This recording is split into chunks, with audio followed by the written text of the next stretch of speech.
Hello everyone, welcome to our class of TY BCom 5th semester.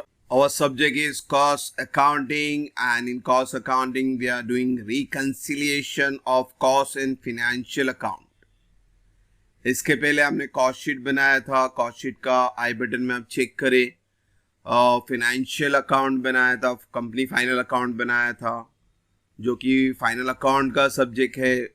तो आई button में सारी video मिलेंगे, नीचे डिस्क्रिप्शन में लिंक है, वहाँ पे भी जाइए. आज जो हम कर रहे हैं रिकंसिलिएशन का इंट्रोडक्शन पार्ट करेंगे बच्चों, और इंट्रोडक्शन हर लेक्चर का सबसे इम्पॉर्टेंट पार्ट होता है. इंट्रोडक्शन करेंगे तो आप हमारे लिए चैप्टर बहुत आसान है, तो इंट्रोडक्शन को एंड तक पूरा वीडियो देखना. जो इम्पॉर्टेंट पार्ट है इसका वर्किंग नोट वो एंड में आएगा, तो एंड का जो पार्ट है वो प्लीज बच्चों उसको अच्छे से ध्यान से देखना और उसको लिखना भी है आपको. तो इंट्रोडक्शन में नीड फॉर रिकंसिलिएशन, रिकंसिलिएशन यानी फिर से बनाना, रिकंस्ट्रक्ट करना. तो जरूरी क्यों है नीड फॉर रिकंसिलिएशन? हमने प्रीवियस चैप्टर में यानी कॉस्ट शीट में पढ़ा था, अभी बताया मैंने, आई बटन में है हमारा चैप्टर कॉस्ट शीट. और इसके अंदर cost account also reveal the profit, यानी फाइनेंशियल प्रॉफिट भी लॉस आता है, कॉस्ट शीट में भी प्रॉफिट लॉस आता है. सच प्रॉफिट और loss as per the cost account is however likely to be different from the profit and loss shown by the financial account. तो cost sheet का profit और loss और financial profit and loss दोनों अलग होते हैं. वो अलग क्यों होते हैं, इसका रीजन क्या डिफरेंस है, क्या डिफरेंस है? Reason for difference cost account and financial account. The main reason for difference the profit or losses disclosed by cost account and financial account.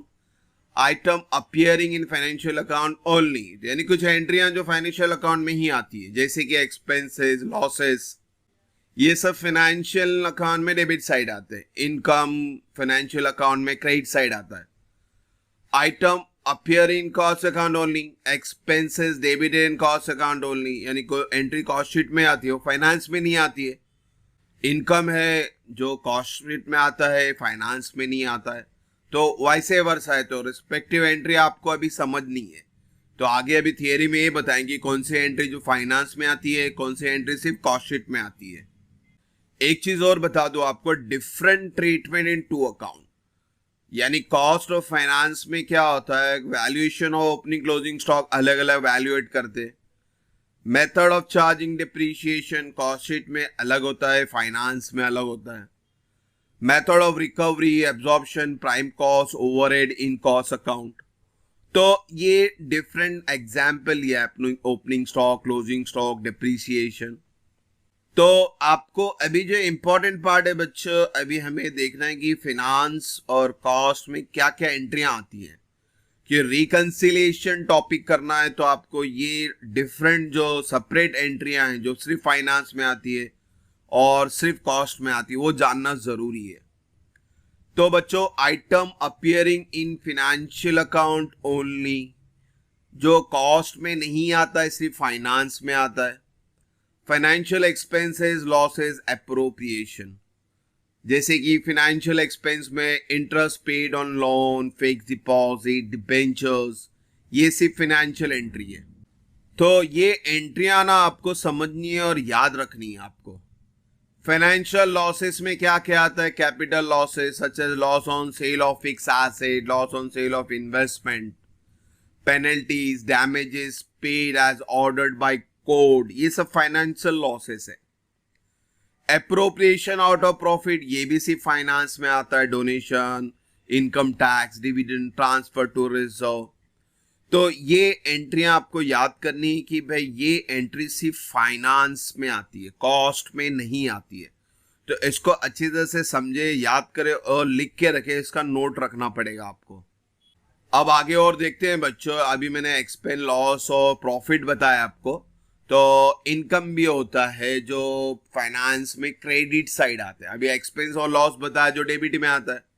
Income है जो क्रेडिट में आता है, interest received on loan, dividend received, premium. तो ये एंट्रियां credit वाली है. तो अभी आपको डेबिट बताया, एक्सपेंस बताया यानी लॉस, ये क्रेडिट वाली एंट्री यानी इनकम वाली एंट्री है. तो इसको भी याद करना है आपको, लिख के रखना है. सम के टाइम पे ये एंट्रियां आपको काम आएगी। आगे बात करेंगे बच्चों हम लोग। अब कॉस्ट अकाउंट में क्या क्या आता है। कॉस्ट अकाउंट में एक्सपेंस जो है notional interest on owner capital, remuneration owner for its labour management, notional rent to owner for use of premises for business, income जो क्रेडिटेड होती है, interest charge to owner for drawing, notional rent. ये notional word याद रखना है आपको। ये word हुआ तो कॉस्ट एंट्री है, ये सिर्फ कॉस्ट शीट में आती है, फाइनेंस में हम नहीं लिखते। कॉस्ट का वैसे बहुत कम ही एंट्रियां हैं, ज्यादा एंट्रियां नहीं। आपके लिए मेन है फाइनेंस, और अभी तक आपने फाइनेंशियल एंट्री तो पढ़ी है 11 से लेकर टीवाई तक, तो ये चीज याद रखना। और कॉस्ट अकाउंट का ये वर्डिंग याद रखना, और नोशनल, चाहे वो एक्सपेंस हो चाहे वो इनकम हो। तो ये चीजें बच्चों लिख के रखें, बहुत काम आएगा अपने लिए।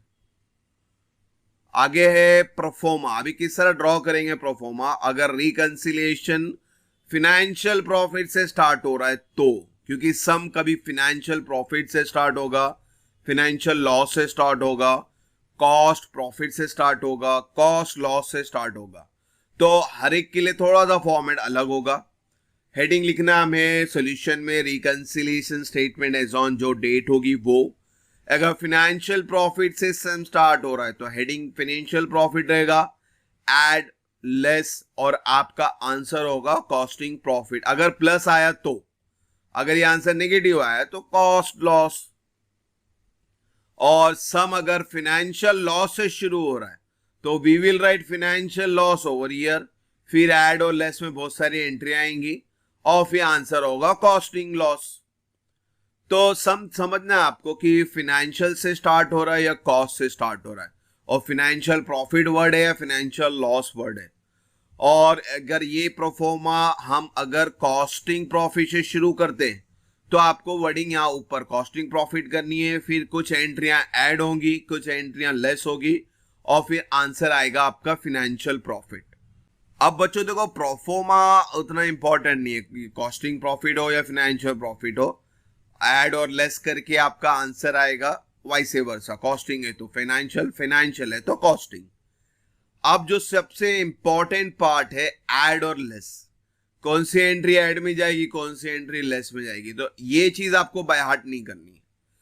इसका बहुत शॉर्टकट और सिंपल तरीका है। अभी मैंने वीडियो के स्टार्टिंग में बोला था, एंड में बताऊंगा सबसे इंपॉर्टेंट पार्ट। तो कौन सी एंट्री ऐड में आएगी, कौन सी एंट्री लेस में आएगी, वो अब हम देखेंगे। उसके लिए आपको छोटा सा वर्किंग नोट बनाना है। अगर आपका सम शुरू होता है कॉस्टिंग प्रॉफिट से तो आप छोटा सा वर्किंग नोट इस तरह बनाएंगे। ये पूरा लाइन ड्रॉ कवर करेंगे हम लोग। हेडिंग देने हैं आपको, कॉस्टिंग में डेबिट क्रेडिट, फिनेंशियल में डेबिट क्रेडिट। अब ये साइन इंपॉर्टेंट है, ये आपको याद करना है। ये आपको तो मालूम है डेबिट और क्रेडिट, डेबिट और क्रेडिट। साइन बच्चों बहुत अच्छी तरह से याद करना। अगर कॉस्टिंग प्रॉफिट है तो sign will be plus, minus, minus, plus. अगर आपका सम जो अभी प्रोफॉर्मा बताया अगर कॉस्टिंग प्रॉफिट से शुरू होगा तो आपको ये वाले साइन यूज करने हैं। ये कैसा यूज करना है, कब यूज करना है, सम के टाइम बताऊंगा। सिंपल है, क्योंकि डेबिट एंट्री आ रही है तो जैसा फॉर एग्जांपल डेबिट एंट्री है तो आप यहां डेबिट में लिखोगे, कॉस्टिंग एंट्री है। अब डेबिट में लिखने का मकसद ये है कि ये एंट्रियां जो आ रही हैं ये प्लस में जाएगी, क्योंकि हमारे पास दो पार्ट है, ऐड और लेस। तो रिस्पेक्टिव एंट्री जैसे हम लिखते हैं depreciation on motor car in finance. अब डेप्रीशिएशन की एंट्री कहां आती है, फाइनेंस में डेबिट साइड आती है। अब वो एंट्री हमने डेबिट में लिखा, डेबिट में लिखना मकसद है कि वो एंट्री जाएगी लेस में। तो ये जो ऊपर का प्रोफॉर्मा कॉमन रहेगा, आपको सिर्फ साइन बदलना है, डिपेंड ऑन द सम। अगर सम कॉस्टिंग प्रॉफिट से शुरू हुआ है तो साइन याद रखना, और अगर सम कॉस्टिंग लॉस से शुरू हुआ तो साइन को उल्टा कर देना। Heading will be the same, add के जगह पे लेस हो जाएगा, लेस एड, एड लेस। और अगर सम फाइनेंशियल प्रॉफिट से शुरू हुआ या फाइनेंशियल लॉस से शुरू हुआ तो ध्यान देना, अब साइन उल्टा हो जाएगा। यहां पे फाइनेंशियल लॉस का साइन क्या होगा, एड, लेस, लेस, एड। और अगर फाइनेंशियल प्रॉफिट है तो sign will be less, add, add, less. तो ये चीजें हमारे लिए बहुत इंपॉर्टेंट है, क्योंकि सम किसी से भी स्टार्ट हो सकता है। कॉस्टिंग प्रॉफिट से, कॉस्टिंग लॉस से, फाइनेंशियल लॉस से या फाइनेंशियल प्रॉफिट से। तो जिससे भी सम स्टार्ट होगा वो एक कॉलम हम यूज करेंगे और उसी के बेस पे आपको ऐड और लेस बताया जाएगा। आपको एक एग्जाम्पल बता दूं, ये एक्चुअली हम नेक्स्ट वीडियो में सॉल्व करेंगे, खाली एक एग्जाम्पल बता रहा हूं मैं आपको। देखो यहाँ पे एक फर्स्ट क्वेश्चन है, net profit of the company is 56,600 shown by the financial book. The cost account disclose the profit of 59,650. देखो फाइनेंशियल प्रॉफिट है 56,600 और कॉस्टिंग प्रॉफिट है 59,650। तो यहां पे तो दोनों चीजें दी हुई है, तो अब यहां पे आप किसी से भी सम स्टार्ट कर सकते हो। तो ये चीजें आपको समझनी है। अभी जैसे मैंने अगर फाइनेंशियल प्रॉफिट से सम स्टार्ट किया तो आपका आंसर विल बी 59,650, यानी स्टार्ट होगा 56,600 से और एंड होगा 59,650 से। और ऐड और लेस के लिए यानी ABCDEFG ये आपका ट्रांजैक्शन है। अब कोई ट्रांजैक्शन ऐड में जाएगा, कोई ट्रांजैक्शन लेस में जाएगा, उसके लिए हमारा ये वाला प्रोफॉर्मा काम आएगा। तो ये वर्किंग नोट आपको अच्छी तरह से लिखनी है, याद करनी है, इसको समझे। तो इंशाल्लाह नेक्स्ट वीडियो से हम सम स्टार्ट करेंगे। होप सो आपको यहां तक कोई डाउट नहीं आया रहेगा। चैप्टर बहुत सिंपल है बच्चों, आपको खाली ये फॉर्मेट याद करना है, ठीक है। होप सो यहां तक कोई डाउट नहीं। इंशाल्लाह नेक्स्ट वीडियो में जल्दी मिलेंगे। Thank you for watching the video. God bless you.